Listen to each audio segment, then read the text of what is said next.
Bienvenue dans cette conférence Lexing qui regroupe l'ensemble du réseau du cabinet sur le thème le droit des robots. Faut-il un droit des robots? Bonjour Nao. Non, tu ne me reconnais pas encore, mais c'est lui notre avenir, c'est lui la vedette et sans lui, on ne peut pas vraiment exister dans un monde où les robots vont prendre le pouvoir. Et le 1er juin 2015, une date importante pour nous au niveau du réseau et pour la France, nous passons donc en 5.0.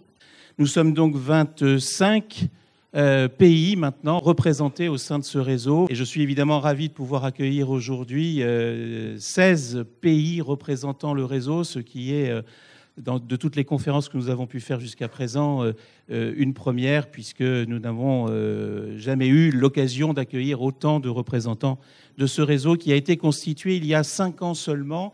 Et nous fêtons également ces jours-ci le 5e anniversaire de la constitution et de la création de ce réseau. Nous serons effectivement dans une configuration totalement internationale. Donc, Alain fera une petite introduction sur les grands enjeux du monde robotisé qui nous attend et qui va venir, je pense, effectivement nous côtoyer dans quelques années maintenant seulement, puisque nous entrons de plein pied dans ce monde.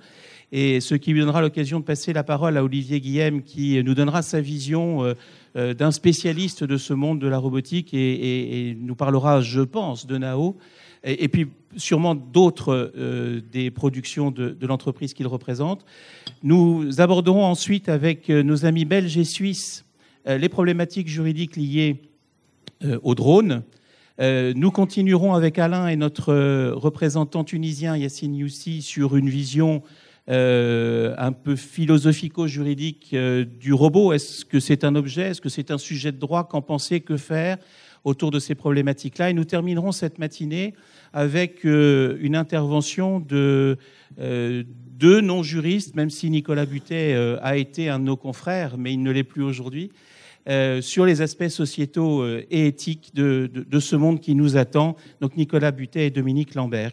Cet après-midi, nous continuerons cette journée avec une intervention de Raffaele, notre confrère italien, et de Françoise Gilbert, notre consoeur de Palo Alto, sur la problématique ou les problématiques liées à l'émergence des voitures intelligentes. Je pense que Françoise aura beaucoup de choses à nous raconter, notamment sur la Google Car. Nous continuerons sur l'intelligence artificielle avec une intervention de notre consoeur brésilienne, Sylvia, et de notre confrère grec.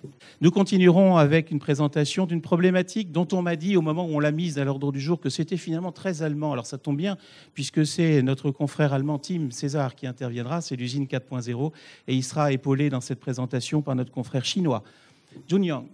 Et nous terminerons l'après-midi sur le sort que la robotique va donner à la collecte et au traitement des données personnelles. Cette intervention étant faite par Marc Gallardo, notre confrère espagnol, et John Giles, notre confrère sud-africain. Et enfin, Daniel Preiskell, notre confrère du Royaume-Uni, fera une présentation sur la réalité virtuelle avant que nous ne concluions avec Alain. Voilà ce programme assez étoffé. En termes d'organisation mondiale du droit des robots, je tiens à vous faire aussi une petite annonce, c'est qu'à midi sera signé les statuts de la Fédération mondiale du droit des robots qui représente aujourd'hui 4 grandes associations. Si je vous fais cette annonce générale, c'est que nous avons besoin de vous. Nous pensons, et j'y reviendrai, qu'il n'est pas possible de faire du droit des robots sans introduire la notion d'éthique au sein de cette réflexion. Et nous avons créé une commission spécifique sur l'éthique des robots. On en parlera beaucoup tout au long de la journée. Dans le temps imparti, je vous propose d'abord d'étudier la problématique « Faut-il un droit des robots ?» et ensuite de donner une ou deux lignes directrices. Faut-il un droit des robots? 2 axes de réponse. Dans le monde entier, le droit des technologies est piloté non pas par le cadre juridique, mais par la technologie. C'est-à-dire que la technologie est le driver du droit. Que l'on soit dans le monde anglo-saxon, que l'on soit dans le monde romano-germanique, que l'on soit dans le monde culturel du droit, on retrouve les mêmes règles juridiques. La Corée du Sud a, et ce sera ma deuxième élément de cette problématique, la Corée du Sud a établi un projet de charte sur le droit des robots. Ce projet de charte, il pourrait très bien s'appliquer en France ou aux États-Unis. J'ai écrit une charte sur les droits des robots, tout seul, avec beaucoup d'humilité, en me disant qu'est-ce qui serait le bien et le mal, au-delà des trois lois d'Asimov, sur le droit des robots.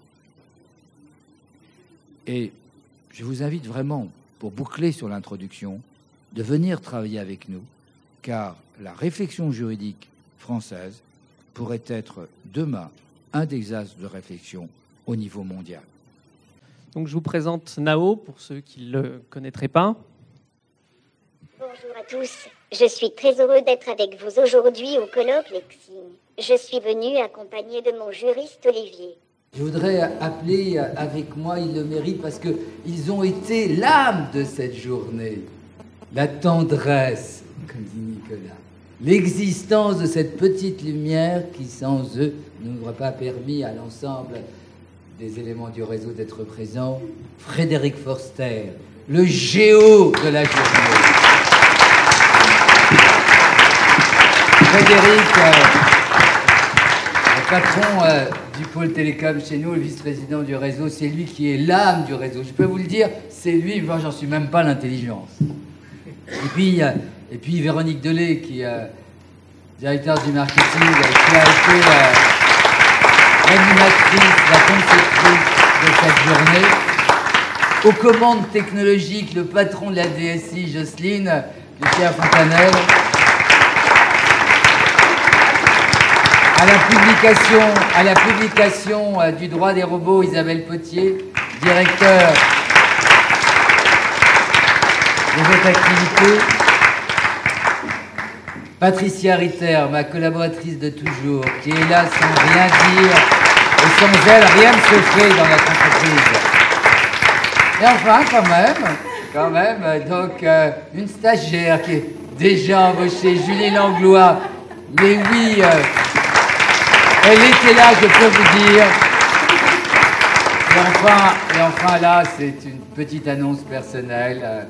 C'est quand même assez fantastique de pouvoir travailler avec ces enfants et le futur patron du droit des robots dans notre maison, Jérémy Bensoussan.